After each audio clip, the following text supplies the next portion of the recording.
Jack, you reside in Michigan and you know more about critical minerals than pretty much anybody else on the planet.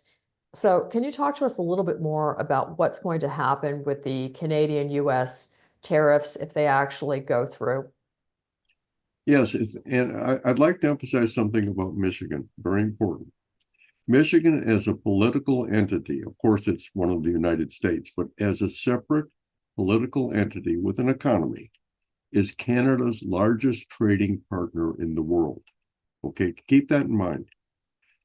Michigan accepts across the Ambassador Bridge and the soon to be open Gordie Howe Bridge the largest volume of trade between two countries in the world.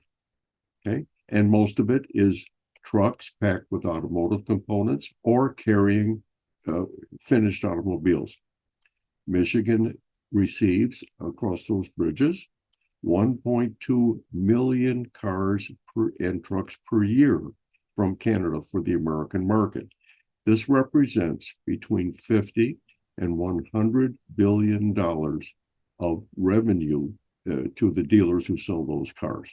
This is a big, and that's not the only thing. Of course, many automotive parts go back and forth for various finishing operations in factories in Canada and Michigan and the rest of the United States. And so the impact of a tariff on automobiles and automobile parts from Canada on Michigan is quite frankly devastating. Because it adds enormous cost. I want people to think about something.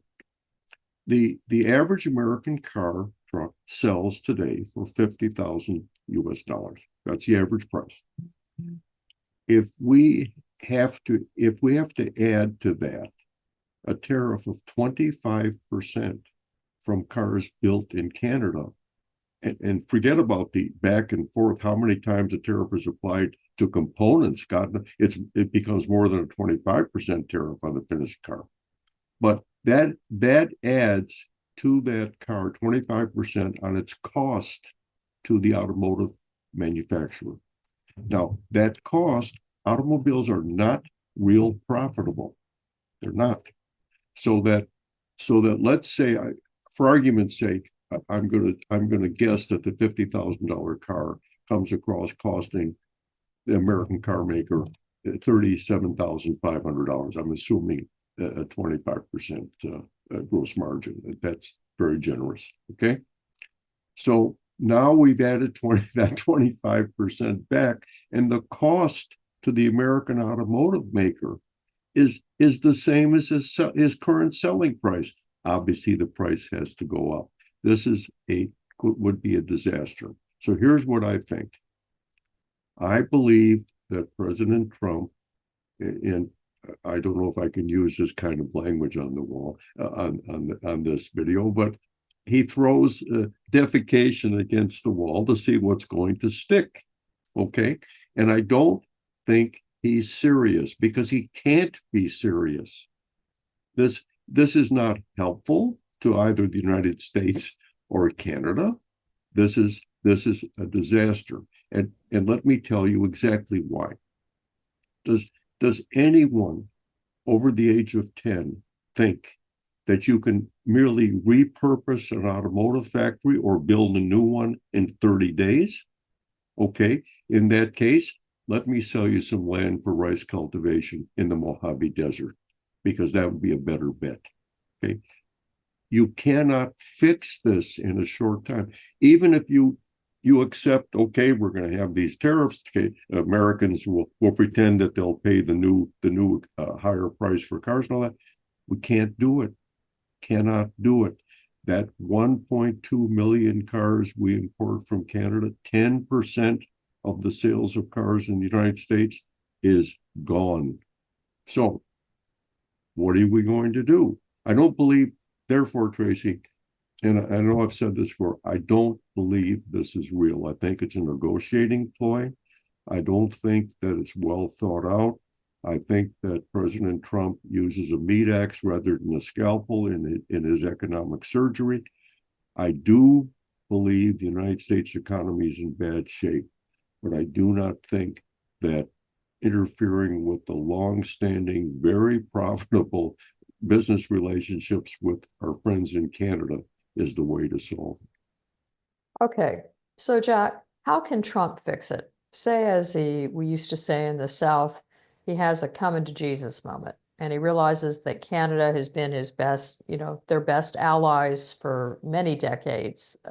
How can he fix and repair this bridge with Canada for the benefit of both the American and the Canadian economy? Do more business with Canada, not less.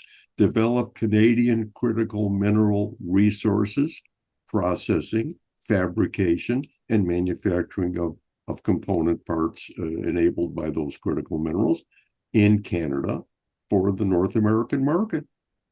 That's the answer. Do more business with Canada. Develop resources, mineral resources, production resources in Canada without tariffs, okay?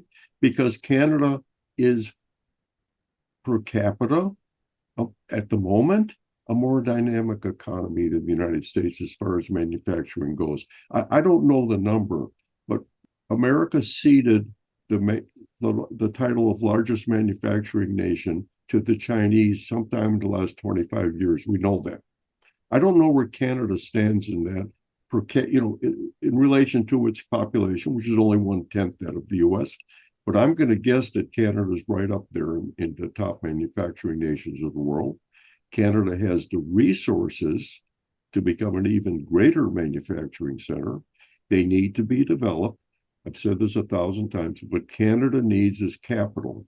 Stop talking in Washington and on Wall Street and in London about the minerals in exotic places that don't exist, like Ukraine, Greenland, which we've been looking at for a century. There's nothing there to worry about. It's not, if there's anything there, it's not economic.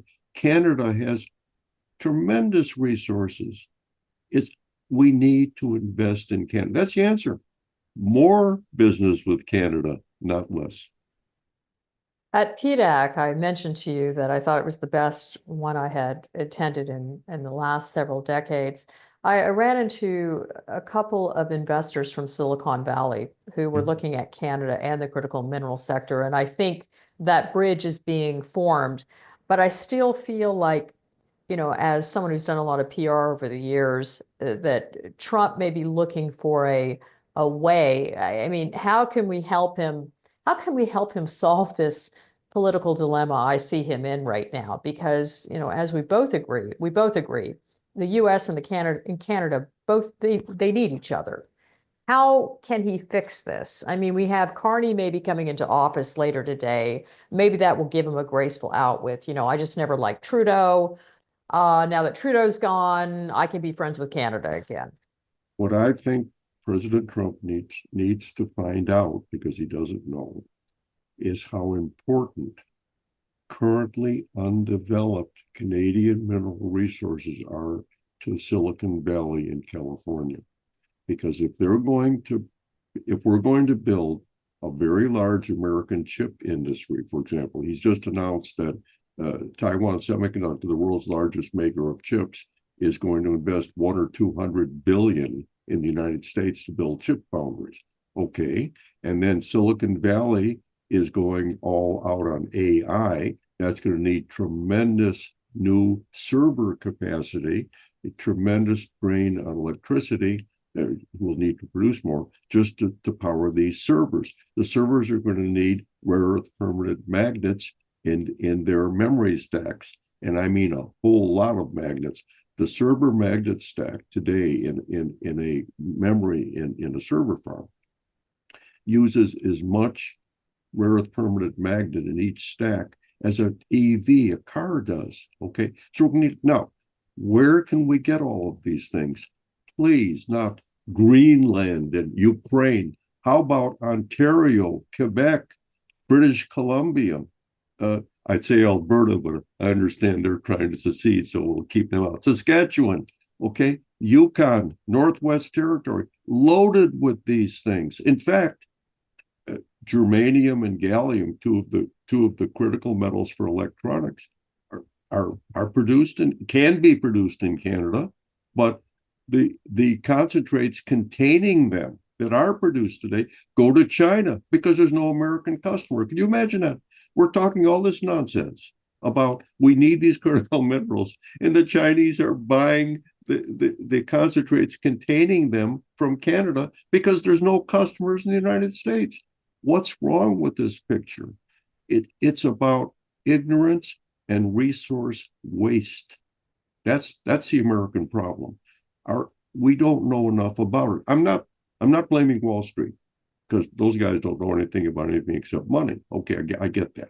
Okay, and they at least will listen for a few minutes if you buy them lunch or dinner.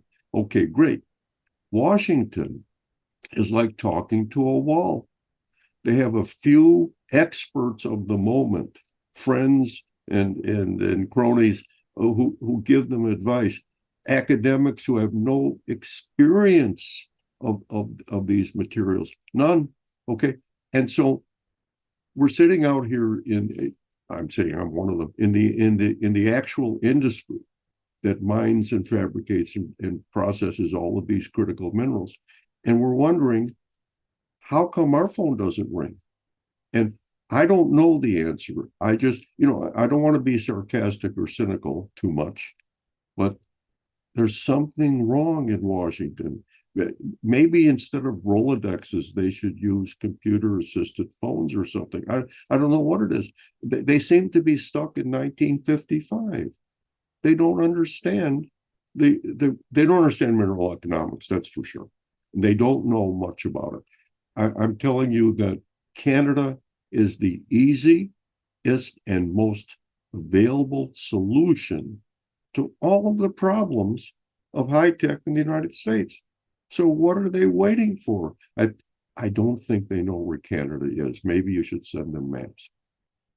On that note, I would like to remind everybody that Jack and myself created the Critical Minerals Institute several years ago to actually deal with working with government. We just didn't anticipate the current challenges that we're having. So for everybody interested, please go to the criticalmineralsinstitute.com or reach out to me directly. Thank you so much, Jack. As always, we appreciate your update.